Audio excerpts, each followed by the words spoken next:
Hello, hello, hello, this is C Sparsh Singhal this side. और कल मैंने बहुत इंपॉर्टेंट वीडियो अपलोड करी थी, जिसमें मैंने 13 केस लॉज़ डिस्कस करे थे, जो बहुत इंपॉर्टेंट हैं। उनमें से 4 एकदम नए थे, जो मई 2026 अटेम्प्ट के लिए आईसीएआई ने रिलीज़ करे हैं।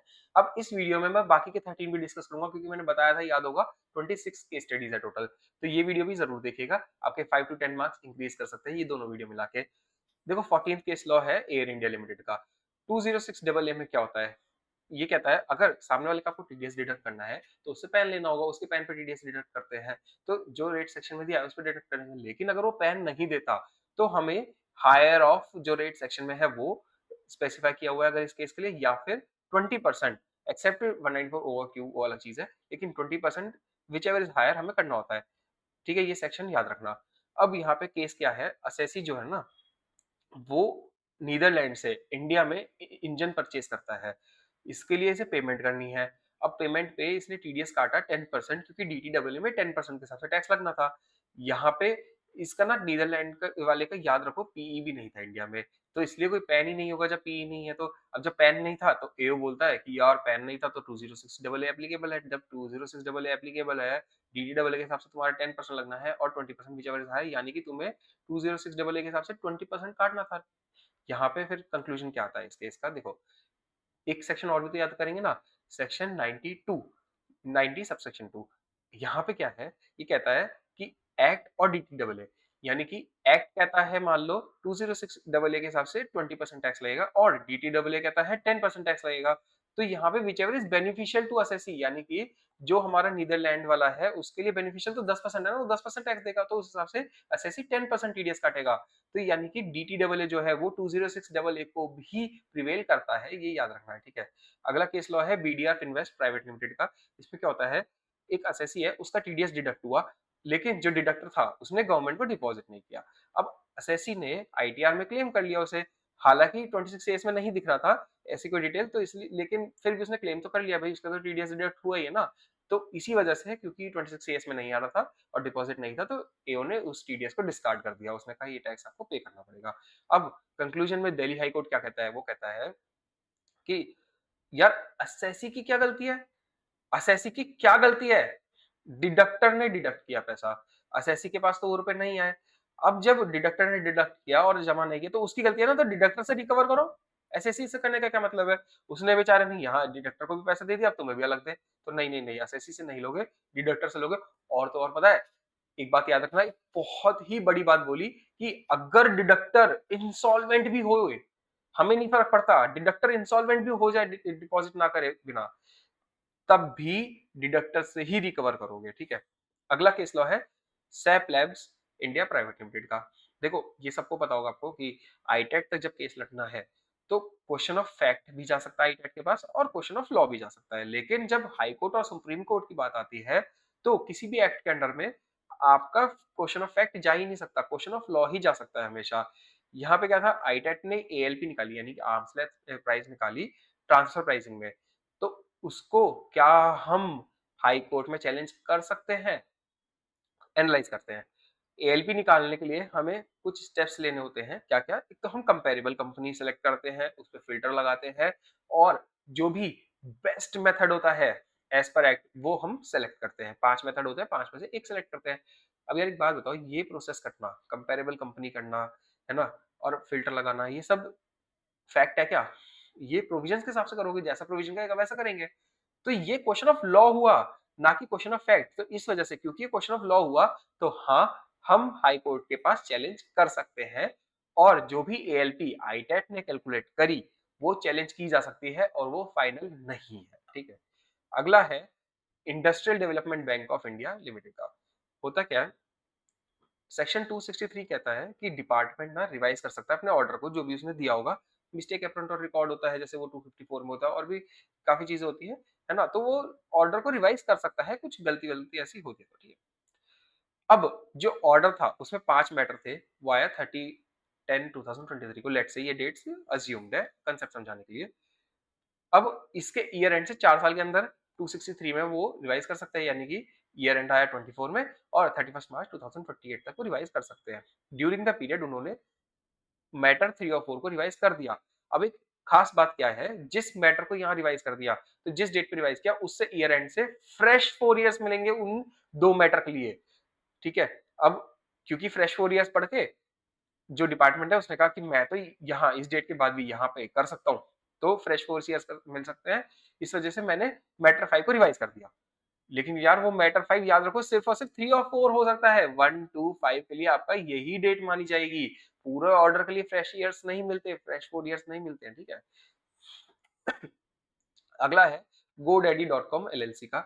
ये एक फॉरेन कंपनी है जिसका पीई नहीं है इंडिया में, यानी परमानेंट एस्टेब्लिशमेंट नहीं है। अब मान लो मैं जाता हूँ, मैं कहता हूँ मुझे CA/single.in अपना एक डोमेन चाहिए, तो मुझे वो दो। अब इसकी मैं पेमेंट करूंगा, फ्री में तो कुछ मिलता नहीं है ना?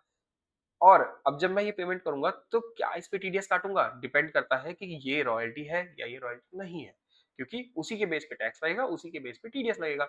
अगर ये रॉयल्टी है तो मेरा 20% टीडीएस एप्लीकेबल हो जाएगा, अगर ये रॉयल्टी नहीं है तो टीडीएस नहीं लगेगा। एनालाइज कैसे करेंगे? देखो, ये जो इसने मुझे डोमेन दिया, तो क्या ये डोमेन इसका था? क्या ये इस डोमेन का ओनर था? जी नहीं, ये इस डोमेन का ओनर नहीं था। इसने सिर्फ और सिर्फ सर्विस दी है रजिस्टर करने की डोमेन को। तो ये एक सर्विस है, ये कोई डोमेन नहीं दिया, तो इसलिए रॉयल्टी नहीं है और इस पे कोई टीडीएस नहीं लगेगा, ठीक है? लेकिन अगर हाँ, इसने एक्सेस दिया होता अपने डोमेन का या वो बेचा होता मुझे, तो वो रॉयल्टी मानी जाती है, उसपे टीडीएस लगता। बट यहाँ इस केस में तो टीडीएस नहीं लगने वाला, क्योंकि ये रॉयल्टी नहीं है। अगला केस आता है वेंकटेश प्रीमाइसेस कोऑपरेटिव सोसाइटी का। देखो, कोऑपरेटिव सोसाइटी में जैसे क्लब बनता है, मान लो, अबे दारू क्लब नहीं है ये, तुम्हारा हुक्का बार बार बार दारू क्लब वाला क्लब नहीं है, ये है कोऑपरेटिव सोसाइटी वाला क्लब, ठीक है? मान लो तुम्हारे मेंबर्स जो है इस क्लब के, वो कुछ चार्जेस पे करते हैं, तो उसमें डॉक्ट्रिन ऑफ म्यूचुअलिटी लगता है। अब ये डॉक्ट्रिन ऑफ म्यूचुअलिटी क्या है, एग्जांपल से समझते हैं। अब मान लो स्पर्श, आदित्य, यश, हम 3 दोस्त गए, हमने कहा हजार हजार रुपए मिलाते हैं और पार्टी करेंगे, पार्टी पार्टी पार्टी। अब क्लब बनाया, यानी कि जब ये पैसे मिल गए ना, हमें क्लब रजिस्टर भी नहीं करना पड़ता, बट ये पैसे हमने कॉन्ट्री करे हैं, तो ये क्लब बन गया। अब इनके रुपए हमने आदित्य को पकड़ा दिए, 3,000 रुपए कि भाई चल चलते हैं। आदित्य और मैं गए, बाइक पे गए, पहले हमने पेट्रोल भरवाया 200 रुपए का, हम फिर नॉन एल्कोहलिक ड्रिंक लाए हैं, नॉन एल्कोहलिक, और फूड, इसमें हमने 2500 रुपए खर्च करे, 2700 टोटल खर्च करे, और 300 रुपए, यहाँ पे अमाउंट गलत हो रही है, 300 रुपए हमारे बचे, वो आदित्य के पास रखवा दिए। आदित्य के पास रखवाए तो यहाँ पे हमने उसने कहा कि चलो वापस कर लेते हैं, बांट लेते हैं 300 रुपए में 100 100 100 100। मैंने कहा नहीं, ये तू रख, और अभी नेक्स्ट टाइम भी जब पार्टी करेंगे, जब कुछ खर्चा होएगा इस कंट्री वाला, तब यूज कर लेंगे इन रुपयों को। तो अब एक बात बताओ, ये जो 300 रुपए आदित्य के पास बचे, क्लब के पास बचे, तो क्या ये क्लब की इनकम हो गई? यार वो 300 रुपए भी तो हम ही तो वसूल कर लेंगे वापस से। ये काइंड ऑफ सेव ही हुआ ना, कि हमने अपने पास से उसके पास दे दिए, वो अपने पास सेव रखेगा। ये तो सेविंग है ना, ये इनकम नहीं है। तो यही डॉक्ट्रिन ऑफ म्यूचुअलिटी कहता है कि जब भी मेंबर्स कोई चार्जेस पे करेंगे, तो वो उस पे डॉक्ट्रिन ऑफ म्यूचुअलिटी तब लगेगा जब वो चार्जेस उन्हीं मेंबर्स के बेनिफिट के लिए यूज होंगे। तो यहाँ पे टैक्स नहीं लगेगा ऐसे चार्जेस पे क्लब के बेस में, जब भी डॉक्ट्रिन ऑफ म्यूचुअलिटी लगेगा। इसी से रिलेटेड अगला केस लॉ है हमारा सिकंदराबाद क्लब। ये दोनों केस लॉ में इसलिए ले रहा हूँ क्योंकि ये कंसेप्ट बहुत ही कॉम्प्लिकेटेड हो जाता है जब एग्जाम में पूछा जाता है, तो ये ध्यान से पढ़िएगा, ठीक है? यहाँ पे क्लब जो था वो बैंकिंग बिजनेस में था। अब उसके कुछ मेंबर्स हैं, और ये मेंबर्स रुपए डिपॉजिट करते हैं कॉर्पस की तरह नहीं, मतलब वो कैपिटल वाला नहीं, लेकिन नॉर्मल अपना बैंकिंग बिजनेस है तो भाई डिपॉजिट करते हैं, एक अपना अकाउंट खोलते हैं। मेंबर्स भी करते हैं, कुछ नॉन मेंबर्स भी करते हैं, जब बिजनेस कर रहा है तो सबके साथ करेगा। और ये क्लब क्या करता है, ये बैंक क्या करता है, बैंकिंग वाले क्या करते हैं, ये दूसरे बैंक के पास एफडी कराते हैं, तो उस बैंक को इस पे इंटरेस्ट देना ऑब्वियस सी बात है। लेकिन पता कैच क्या है, यहाँ पे कैच ये है कि ये बैंक जो है ना, वो भी मेंबर है। देखो, अगर बैंक मेंबर ना होता तो सीधे सीधे इंटरेस्ट पे टैक्स लगता ही लगता, लेकिन क्योंकि यहाँ पे बैंक भी मेंबर है, तो कंफ्यूजन क्या आया कि मेंबर ही चार्जेस दे रहा है। जैसे यहाँ डॉक्ट्रिन ऑफ म्यूचुअलिटी बोला कि मेंबर्स को चार्ज दे रहा है, ऐसे ही यहाँ पे अगर बैंक भी मेंबर है और मेंबर ही इंटरेस्ट दे रहा है, तो क्या इस पे भी डॉक्ट्रिन ऑफ म्यूचुअलिटी अप्लाई हो जाएगा? तो आंसर है नहीं नहीं नहीं नहीं नहीं, बिल्कुल भी नहीं। क्यों? क्योंकि देखो, डॉक्ट्रिन ऑफ म्यूचुअलिटी में एक बात थी कि मेंबर्स ही रुपए दे रहे हैं और वो मेंबर्स के बेनिफिट के लिए ही यूज हो रहा है। लेकिन यहाँ पे सिर्फ और सिर्फ मेंबर्स का बेनिफिट थोड़ी है, या नॉन मेंबर का भी तो बेनिफिट है। इस एफडी के इंटरेस्ट पे, इस एफडी पे जो इंटरेस्ट मिला, उस इंटरेस्ट में से एक पोर्शन इसको भी तो जाएगा नॉन मेंबर को, और नॉन मेंबर ज्यादा होंगे। तो सिंपल सीधी बात है, यहाँ पे डॉक्ट्रिन अप्लाई नहीं होएगा ये वाला, और अगर वो अप्लाई होता तो फिर टैक्सेबल नहीं होता, लेकिन क्योंकि यहाँ पे अप्लाई नहीं हो रहा, इसलिए यहाँ पे इंटरेस्ट को टैक्सेबल कर दिया जाएगा। अगला केस लॉ है Johnson Matthew public limited company का। ये कंपनी कौन सी है? ये एक सब्सिडरी कंपनी है, रेजिडेंट है। ये बैंक के पास गई लोन लेने, बैंक ने कहा गारंटी चाहिए, इसने कहा कि ठीक है मैं होल्डिंग कंपनी से अपनी को गारंटी दिलवा देता हूँ, वो नॉन रेजिडेंट है। अब होल्डिंग कंपनी ने गारंटी दे दी, फिर कहा कि अब मुझे को गारंटी का कमीशन चाहिए, कोई भी चीज फ्री नहीं होती इस दुनिया में, तो गारंटी कमीशन चाहिए। अब बात ये रही कि जब इसने पे किया गारंटी कमीशन, क्या इस पे टीडीएस लगेगा? वो डिपेंड करता है कि क्या ये टैक्सेबल होएगा इंडिया में या नहीं। अब ये कब टैक्सेबल होता? इस सिनेरियो में ये तब टैक्सेबल होता अगर ये इंटरेस्ट बन जाए, है ना? इंटरेस्ट होगा तो टैक्सेबल होगा। नॉर्मली क्या होता है, इंटरेस्ट क्योंकि जब भी रेजिडेंट एनआर को देगा, तो हमेशा वो टैक्सेबल मान लिया जाएगा, मतलब हो जाएगा। अब यहाँ पे क्या है, इंटरेस्ट की डेफिनेशन देखी जाएगी, तो उसमें कहता है कि अदर कॉस्ट भी इंक्लूड है। इंटरेस्ट तो सीधा-सीधा ही नहीं है, लेकिन डेफिनेशन वाइज़ देखी जाए तो अदर कॉस्ट यानी कि जैसे प्रोसेसिंग फीस वगैरह है वो इंक्लूड कर ली जाती है। और इसकी एकदम कोर डेफिनेशन देखी जाए तो वो क्या होती है कि incremental amount paid while repayment of debt. अब यहाँ पे तो कोई डेट ही नहीं है, तो कुछ रीपेमेंट नहीं करनी है, ठीक है? जब रीपे ही नहीं करना तो इसको इंटरेस्ट कैसे कहोगे? और ये अदर कॉस्ट प्रोसेसिंग फीस वगैरह वैसी भी नहीं है, तो कमीशन ऑन गारंटी है यार। तो गारंटी कमीशंस आपका नेचर ऑफ इंटरेस्ट में नहीं है, इसलिए ये टैक्सेबल नहीं है। और जब टैक्सेबल नहीं है तो टीडीएस किस बात का, टीडीएस भी नहीं है। अगला केस लॉ है जुपिटर कैपिटल प्राइवेट लिमिटेड का, बहुत इंटरेस्टिंग केस लॉ है ये। देखो, ए ने इन्वेस्ट करा हुआ था बी में, और उसके पास 15 करोड़ शेयर्स थे नंबर में, और ये बनाते थे 99.88% बी का। अब बी लॉसेस में था, तो वो हाई कोर्ट गया, हाई कोर्ट में रीस्ट्रक्चरिंग हुई उसकी। अब रीस्ट्रक्चरिंग में हाई कोर्ट ने क्या कहा कि तुम्हारे टोटल नंबर ऑफ शेयर्स बहुत ज्यादा है, तुम्हारी शेयर कैपिटल बहुत ज्यादा है, इसको एक काम करो, कम कर दो और सिर्फ 10,000 शेयर रखो टोटल। सिर्फ इसके वाले नहीं, जो 100% शेयर है टोटल, उनको 10,000 रखो। अब इसके बदले में सेटलमेंट में बी को ए को 3 करोड़ रुपए देने थे। अब उसने दिए। ए ने कहा मेरे पहले भी 99.88% होल्डिंग थी, अभी भी 99.88% होल्डिंग है रीस्ट्रक्चरिंग के बाद भी, तो यहाँ पे मेरा कुछ ट्रांसफर नहीं हुआ, मैंने शेयर तो बस खत्म हो गया वो, लेकिन एक्सटिंग्विशमेंट ऑफ राइट भी होता है। बट वो वही बोले जा रहा था कि यार नहीं, मेरे परसेंटेज थोड़ी ना कम हुआ है। लेकिन यार यहाँ पे चीज देखो, एक्सटिंग्विशमेंट ऑफ राइट दो तरीके से हो सकता है, या तो तुम्हारे नंबर्स कम होंगे या तुम्हारी परसेंटेज होल्डिंग कम हो जाएगी। ठीक है, तुम्हारी परसेंटेज होल्डिंग कम नहीं हुई है, लेकिन तुम्हारे नंबर्स तो कम हो गए हैं ना, बहुत कम हो गए हैं, और तुम्हें अच्छा खासा अमाउंट भी मिला है। ठीक है, वो लॉस में ही होगा लेकिन अमाउंट तो मिला है ना। तो यहाँ पे कंक्लूजन यही आता है कि यार एक चीज भी हुई है ना, अगर नंबर्स भी कम हुए हैं तो इसको एक्सटिंग्विशमेंट ऑफ राइट बोला जाएगा, इसीलिए ही ये ट्रांसफर बन जाएगा, और क्योंकि ये ट्रांसफर है तो कैपिटल गेन अप्लाई हो जाएगा। अगला केस लॉ है travel designer India private limited का। जब हम 139 वन में रिटर्न फाइल करते हैं, तो जब भी हमने फाइल करी रिटर्न, उसके ईयर एंड के 9 मंथ्स के अंदर अंदर आपकी 143 वन में इंटीमेशन आ सकती है। ऐसा ही हुआ, टाइम पे आ गई, 10 जुलाई 2024 को आई इंटीमेशन। एसएससी के पास जब इंटीमेशन आई, उसमें लिखा था ये करेक्शन जरूरी है तुम्हें करने 15 दिन के अंदर अंदर। एसएससी ने 9 दिन के अंदर ही कर दिए, 10 को आई थी, 19 जुलाई को इसने कर भी दिया। अब एओ क्या बोलता है, एओ कहता है कि यार 19 जुलाई को इसने करेक्ट किया, उसके ईयर एंड से 9 मंथ्स यानी कि 31 दिसंबर 2025 तक का टाइम है मेरे पास अगली इंटीमेशन देने के लिए, अगर मुझे जरूरी हो। और उसने किया भी वही, उसने 11 जून 2025 को एक और इंटीमेशन दे दी। अब सुप्रीम कोर्ट बोलता है, ओ भाई ये टाइम बार्ड है, ये इंटीमेशन सही नहीं है। क्यों?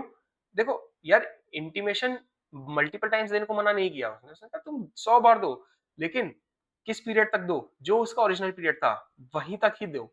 इस पीरियड में आप दो, 1000 बार दो, 100 बार दो, कितनी बार देनी हो उतनी बार दो, मल्टीपल टाइम्स दो, लेकिन इससे आगे नहीं दोगे। तुमने इसके बहुत बाद में एक और बार इंटीमेशन दी है, तो इस वजह से ये सही नहीं है। और ये जो इंटीमेशन की टाइम लिमिट है ना, ये विद इन ड्यूरेशन होनी चाहिए, रिटर्न के हिसाब से देखेंगे, not reply on previous intimation. ठीक है, इसके हिसाब से नहीं देखेंगे, पुराने के हिसाब से देखेंगे, रिटर्न के हिसाब से। ओके, अगला हमारा है IBS software services private limited का। इसके लिए हमें सेक्शन 144C अच्छे से समझना होगा, जो कि डिस्प्यूट रिजोल्यूशन पैनल के ऊपर है। रिवाइज करा दे तो आपको पता ही होगा, अभी तक तो जो मे 26 में एग्जाम दे रहे हैं उनको तो पता ही होना चाहिए। तो जो एओ है, आपका असेसिंग ऑफिसर है, वो अगर कोई भी प्री जुडिशियल ऑर्डर निकालता है एनआर से रिलेटेड या फॉरेन कंपनी से रिलेटेड या ट्रांसफर प्राइसिंग ऑफिसर से रिलेटेड, तो उस केस में उसको पहले एक ड्राफ्ट ऑर्डर देना होगा इन लोगों को, और 30 डे वेट करेंगे कि ये लोग ऑब्जेक्शन फाइल करते हैं क्या डिस्प्यूट रिजोल्यूशन पैनल के पास। और अगर ये डिस्प्यूट रिजोल्यूशन पैनल के पास एक ऑब्जेक्शन फाइल करते हैं, तो उनके फाइलिंग ऑफ ऑब्जेक्शन से एंड ऑफ मंथ से 9 मंथ्स मिलते हैं डीआरपी को डायरेक्शन देने के लिए। वो डायरेक्शन देगा एओ को कि कैसे इस ड्राफ्ट को फाइनल करना है, और उन डायरेक्शन को मानते हुए 1 महीने के अंदर अंदर, जब ये डायरेक्शन आई, डायरेक्शन के 1 महीने के अंदर अंदर ही एओ को फाइनल ऑर्डर देना है। अब क्वेश्चन ये था, यार हमारे लिए तो ये 30 दिन ना हमेशा मैंडेटरी रहता है, 30 का 31 भी नहीं होना चाहिए, ठीक है?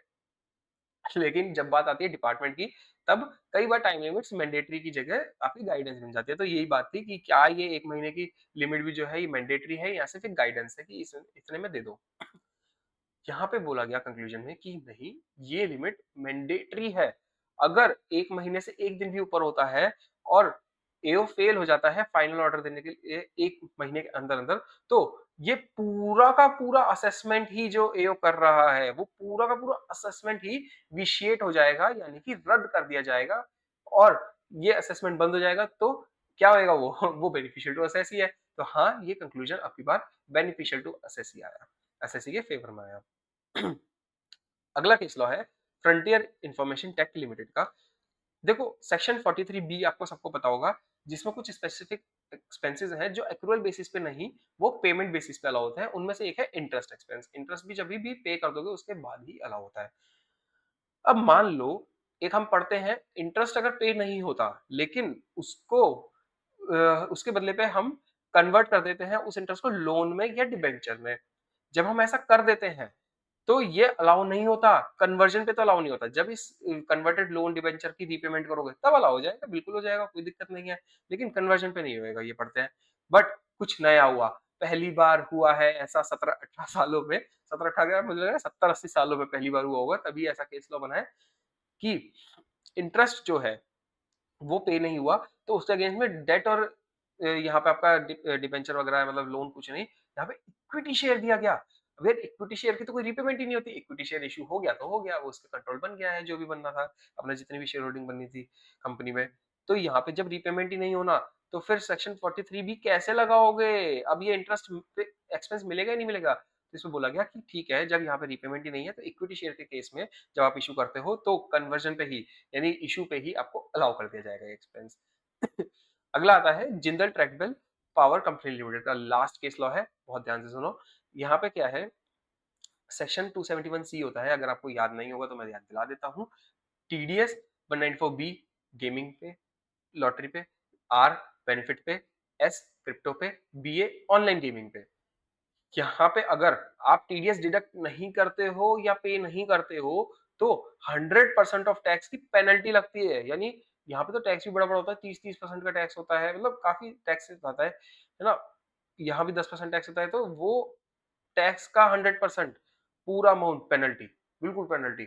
लेकिन एक चीज़ और लिखी हुई है कि अगर ये डिडक्ट ना करने का कोई रीज़नेबल कॉज़ है, तो हम वेव कर देंगे, आपको पेनल्टी नहीं लगेगी। अब यहाँ पे हुआ क्या? एसएससी क्या बोलता है? एसएससी बोलता है कि यार मैंने टीडीएस डिडक्ट करना है या नहीं करना, ये मैंने एक रेप्यूटेड लॉ फर्म से और सीए फर्म से पूछा था और उनके ओपिनियन में ये क्योंकि पेमेंट एनआर को हो रही थी, ये टैक्सेबल नहीं थी इंडिया में, इसलिए इस पे कोई टीडीएस नहीं लगना था। तो यहाँ पे मेरा कोई मैनिफाइड इंटेंट था ही नहीं, मैं तो वो बोलते तो मैं डिडक्ट कर देता, उन्होंने बोला मत करो, ज़रूरत नहीं है तो मैंने नहीं किया। इसमें मेरी क्या गलती?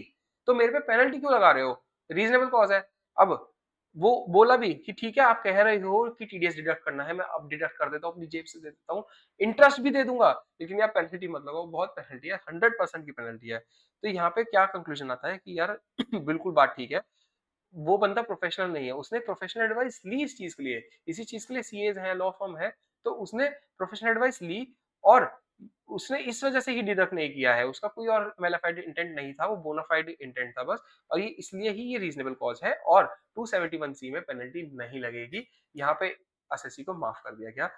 अब देखो ये मैंने यहाँ पे बहुत इंपॉर्टेंट केस लॉस डिस्कस करे हैं, और भी कुछ चीज आपको मई 26 के लिए चाहिए हो तो आप देना, मैंने कुछ चीजें प्लान कर रखी हैं वो आपके पास आती जाएंगी, उसके लिए मेरे चैनल को सब्सक्राइब कर लीजिए और इंस्टाग्राम पे सीए स्क्वायर सिंगल को फॉलो कर लीजिए।